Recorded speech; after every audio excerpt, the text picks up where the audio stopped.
A telemedicina ganhou impulso com a pandemia da Covid-19 em 2020. De lá para cá, as tecnologias aplicadas evoluíram muito e criaram novas possibilidades para os cuidados com a saúde.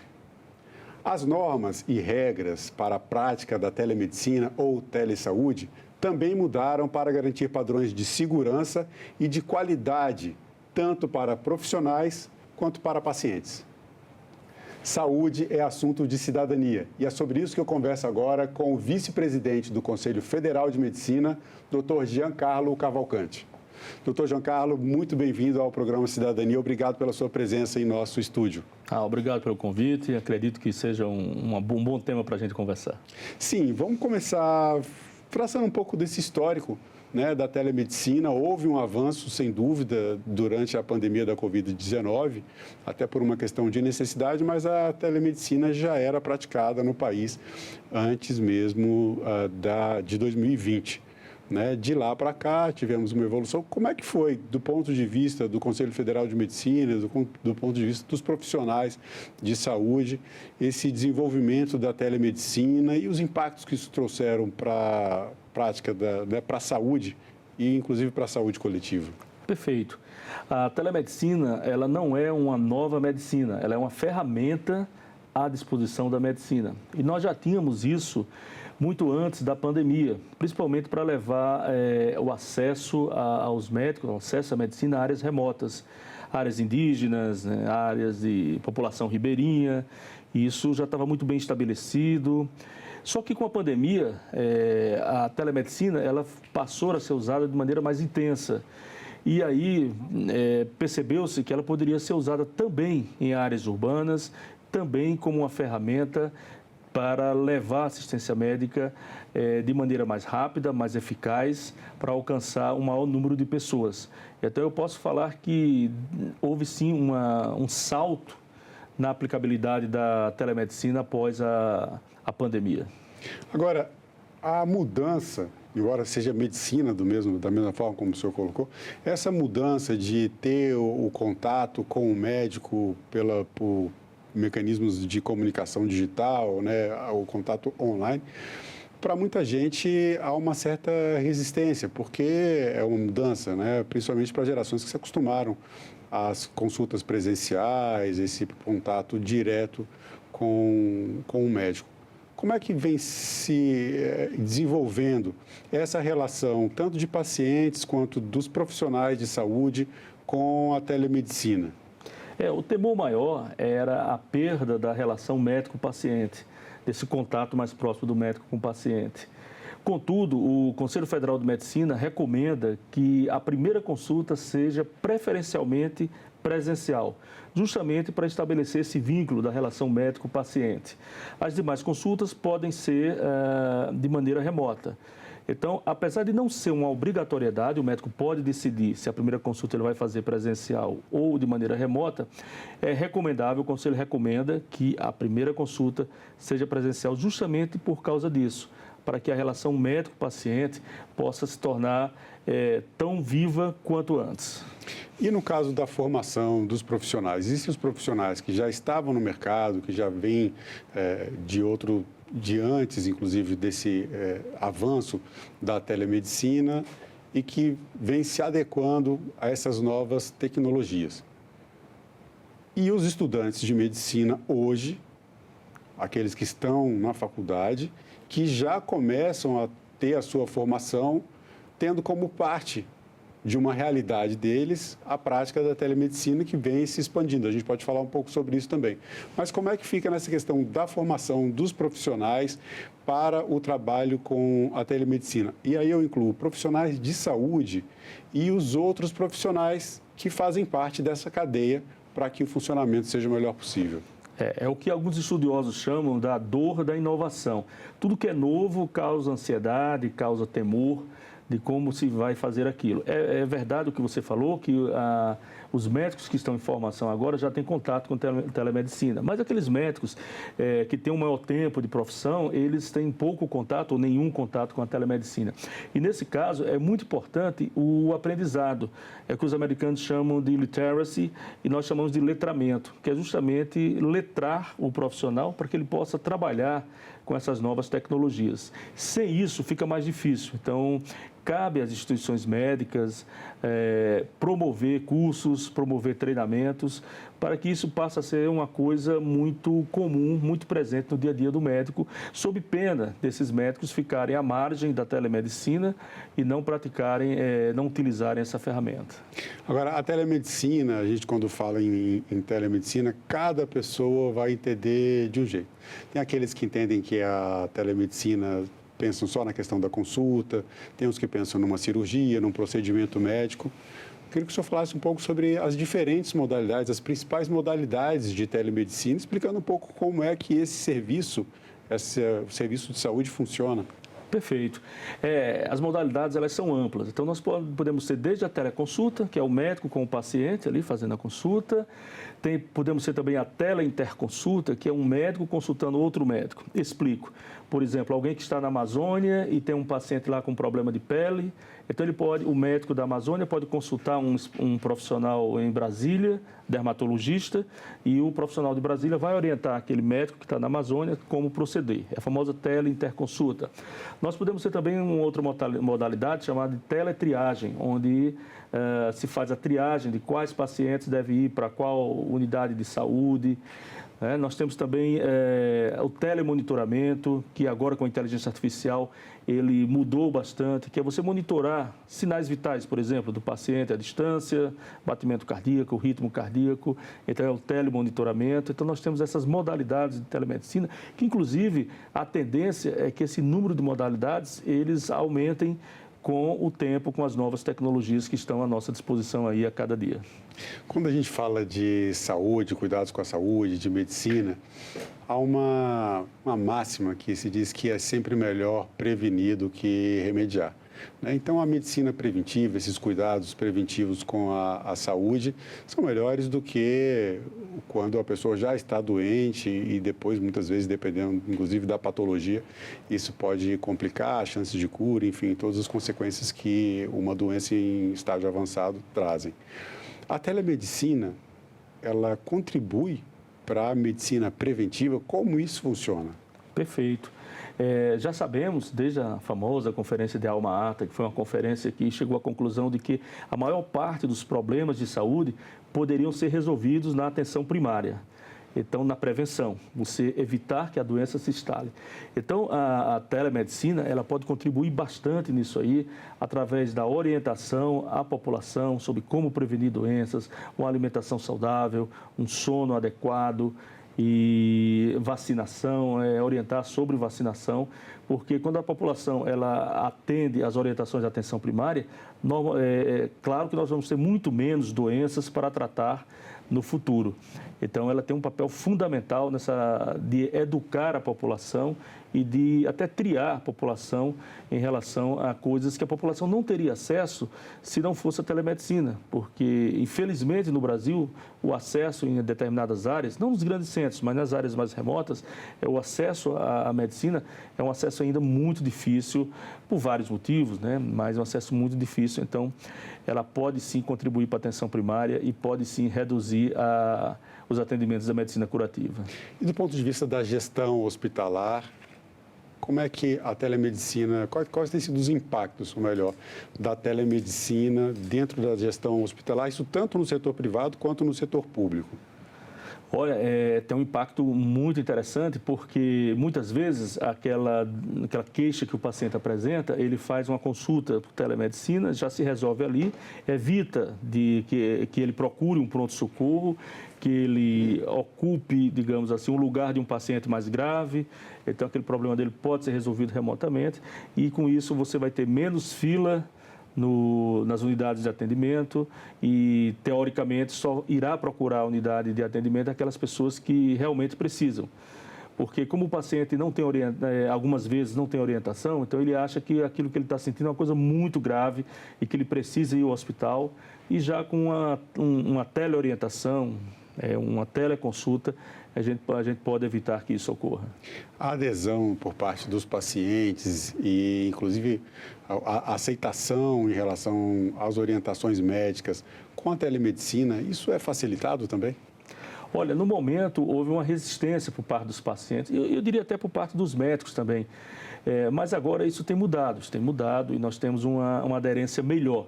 É óbvio que ainda precisa melhorar, mas em relação ao passado está bem melhor.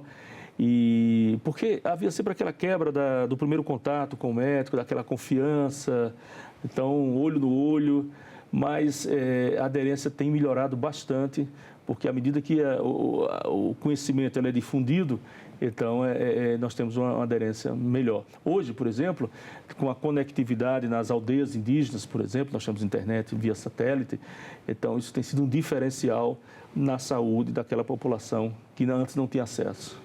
Acontece também com a população, né, das comunidades rurais, as pessoas que trabalham no campo, ter essa facilidade, às vezes, de resolver uma emergência ou de problemas que parecem muito grandes e que podem não ser tão graves assim, com uma primeira consulta por meio remoto. Isso, às vezes, tem essa possibilidade de encurtar essas distâncias, né, de eliminar algumas fronteiras.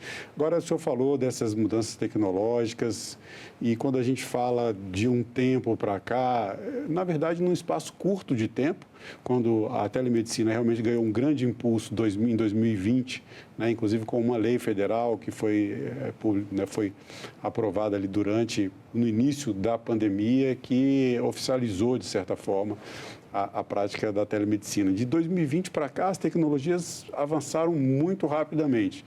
Destaque para a internet das coisas, a própria conectividade. Em 2020, nós não estávamos ainda com o 5G implementado no Brasil. Em 2021, eu me lembro de no Cidadania, nós gravamos algumas entrevistas falando justamente sobre a implementação, sobre o leilão do 5G que aconteceu e hoje já é uma realidade. O senhor trabalha com a parte de inteligência artificial no Conselho Federal de Medicina. Queria que o senhor falasse um pouco sobre esses avanços tecnológicos, especialmente no caso da inteligência artificial. O que muda para a telemedicina com o uso da inteligência artificial, favorecendo todo esse trabalho, passando a ser um componente, que é a realidade hoje da telemedicina? A história da inovação em saúde, ela tem algumas fases, né? Passou pela digitalização, depois o aparecimento da internet das coisas, inteligência artificial e agora nós já estamos num patamar de interface homem-máquina que deverá ser o próximo passo. E a inteligência artificial, ela é muito bem-vinda na medicina, porque ela acelera processos, e eu vou te dar um exemplo, por exemplo, um profissional para dar um laudo de uma tomografia, vamos supor que ele leve 5 a 10, 15 minutos com a inteligência artificial, isso é conseguido em fração de segundos. Então, ele pode laudar muito mais exames num período de tempo muito menor. É óbvio que a supervisão humana tem que estar presente, porque a máquina ela pode alucinar, ela pode dar um resultado que não corresponde à verdade. Na questão também para que o médico tenha mais tempo para conversar com o paciente, porque hoje nós já temos softwares e ferramentas de inteligência artificial que eu posso fazer a consulta aqui contigo, sem escrever, sem digitar nada, e o software vai captando a nossa conversa e vai transformando, vai formatando na forma de um prontuário médico, e depois o médico só corrige e faz isso. Então, antes o médico passava um tempo, parte da consulta, escrevendo, digitando, agora ele tem mais tempo para o paciente. E sem falar na cirurgia robótica, que hoje tem uma maior precisão quando ela utiliza a inteligência artificial associada. Agora, sempre lembrar que o olhar humano ele é fundamental, a supervisão humana é fundamental. Hoje, um dos profissionais mais requisitados na área de tecnologia na saúde é o gestor operacional, ou seja, aquele que faz a operação ou que supervisiona a operação da inteligência artificial após a implantação, para evitar justamente isso, vieses, erros, né? E atualizar também, porque como você falou, o conhecimento ele dobra muito rápido. Antes, o conhecimento de determinado assunto, ele dobrava a cada 10 anos. Depois passou a dobrar a cada 5 anos. E agora, a cada 2 anos, esse conhecimento dobra. Então, é uma coisa muito rápida, uma velocidade impressionante e precisa estar atualizando, não só o profissional, como também os sistemas de inteligência artificial. E do ponto de vista dos equipamentos que compõem todo esse sistema, que são supervisionados por humanos, nós temos alguns componentes que fazem parte dessa evolução rápida nesses últimos anos. A inteligência artificial, que o senhor acabou de falar agora, a internet das coisas, que são justamente aqueles aparelhos que são conectados, já tem uma conexão com a internet, então você consegue controlar um aparelho, ter comandos e respostas do aparelho à distância.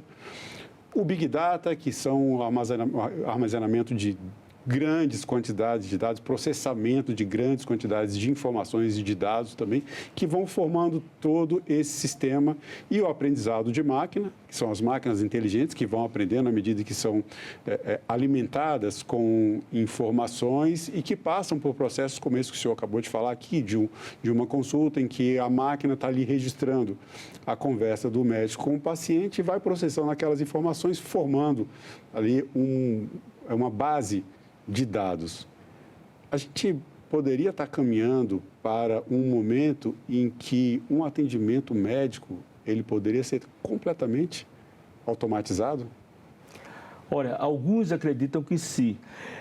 Particularmente, eu acredito que sempre o toque humano, a presença da voz vai ser necessário. Vai ser necessário, porque isso é intrínseco da medicina. Você substituir o médico completamente pela máquina, não é? Agora, as decisões, sim, as decisões vão ser compartilhadas entre a máquina e o médico, porque, como você falou, o Big Data, dado é poder. Se você tem muitos dados, você tem poder, né? Principalmente porque você tem a maior possibilidade de acertar as suas decisões. Então, isso sim vai ser compartilhado entre a máquina e o médico, mas sempre em favor do paciente. E daí porque a gente precisa ter o cuidado para que a máquina não cometa quando eu falo máquina, estou falando de uma ferramenta de inteligência artificial, ela não cometa um erro, né? Vamos supor que uma doença de pele que incide em determinada raça, cor de pele, não incide em outra cor de pele. Então, se a máquina não estiver modulada, entre aspas, para isso, ela pode sim prestar uma informação errada. Então, eu acho que o humano vai estar sempre presente. Numa hora dessas é que justamente o olhar humano, a experiência de vida e a sensibilidade que as máquinas ainda não têm, vai fazer a diferença. São novos tempos. Por exemplo, há uma atrofia de determinada área cerebral porque as pessoas hoje não escrevem mais à mão. Uhum.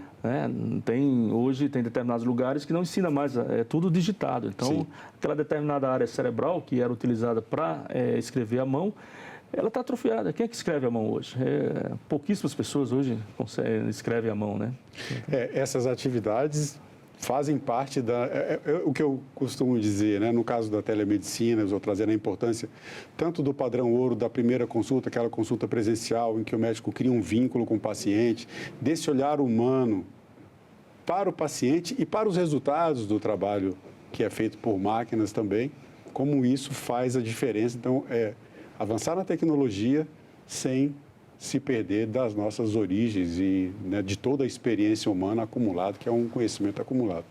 Agora, estamos falando de avanços tecnológicos, todos esses avanços, principalmente no campo digital e também, enfim, das máquinas todas, com novas tecnologias.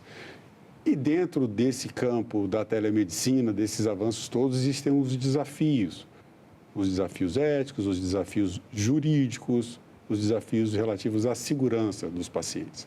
Esse é um dos pontos importantes. A segurança dos dados dos pacientes. Como isso vem sendo trabalhado na telemedicina e qual o papel do Conselho Federal de Medicina para garantir essa segurança de dados, a privacidade dos dados, a autenticidade dos dados e a integridade das informações que estão transitando por aí em máquinas. Na última resolução do Conselho Federal de Medicina sobre telemedicina, sim, ele já traz que o padrão deve ser um padrão de segurança máximo. a troca de informações em saúde, eles têm níveis de segurança. Então, para fazer telemedicina, tem que ser o padrão máximo de segurança, para garantir a integridade dos dados e para garantir também e, sobretudo, o sigilo da relação médico-paciente, para que os dados do paciente não fiquem expostos, né, para que as pessoas possam ter acesso aos dados médicos do paciente. Porque isso é muito importante em vários setores da vida. Você ter os seus dados pessoais, dados médicos vazados, pode ter implicações, né? Inclusive até seguradoras. Já imaginou? Vamos imaginar uma situação surreal. As seguradoras tivessem acesso ao seu genoma. Pegar apenas uma coisa absurda para ela, não poderia, analisando o seu perfil médico, não fazer o seu seguro, porque você tem predisposição àquela doença, a essa doença, e ela se recusar. Então haveria aí uma discriminação em relação a isso. Então, o sigilo médico precisa ser garantido. E só se garante o sigilo médico quando você tem um nível de segurança na troca de informações muito importante. Então, se não tiver esse padrão de segurança, ele não consegue a aprovação dos conselhos regionais de medicina.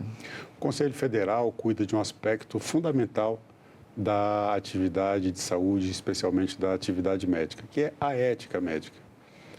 Há quem acredite que, por ser a telemedicina carregada de inovações, com todas essas novas tecnologias, existe uma ética para a telemedicina e uma ética para a medicina. O que o Conselho Federal de Medicina tem a dizer sobre isso? Nós não podemos dissociar a ética em dois segmentos. A ética é uma só. Vale para a medicina, é a mesma que vale para a telemedicina. E aí, as mudanças que por acaso venham a ocorrer, elas terão que ser adaptadas para ambas as modalidades, para a telemedicina e para a medicina tradicional. Então, o médico antiético que pede exames desnecessários, que fazem indicações que não são corretas, ele vai continuar a ser antiético também na telemedicina e poderá ser punido por isso, sofrer as mesmas penalidades que o médico que faz a consulta tradicional. Essa é uma preocupação do Conselho Federal de Medicina para que não possamos criar duas éticas para a mesma modalidade. A telemedicina no Sistema Único de Saúde tem se expandido, tem criado impactos positivos também para a saúde pública e para a saúde coletiva? Sim, especialmente no norte do país, onde você tem muitas áreas remotas, o SUS está muito forte nisso, normalmente associado com as universidades, porque é o centro de tecnologia.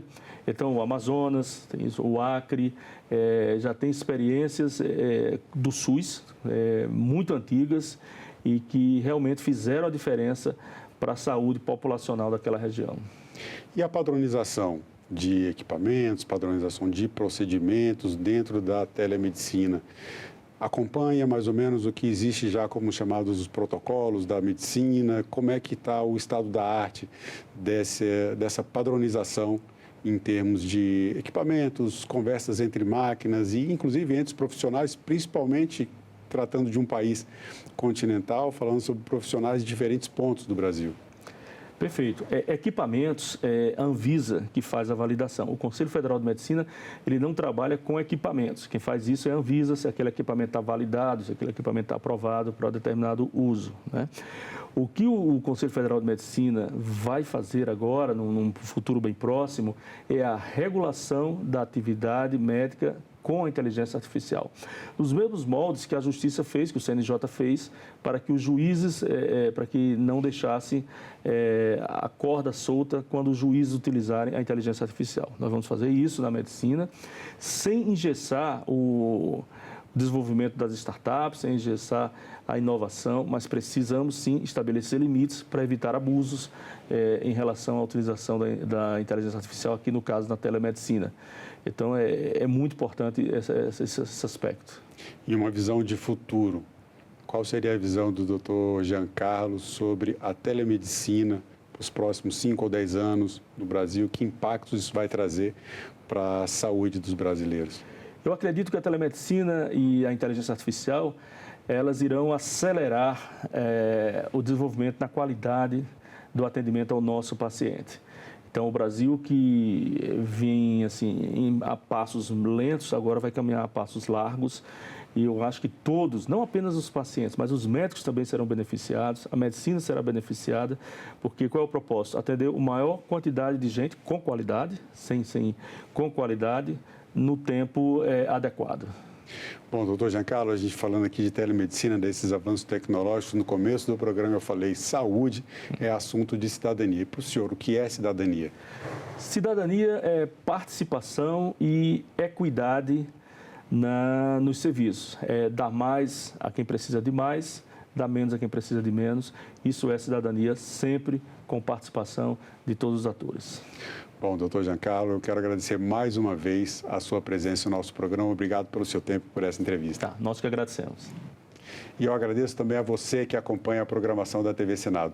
Assine o canal da TV Senado no YouTube, ative as notificações e acompanhe toda a produção do Poder Legislativo diretamente da fonte.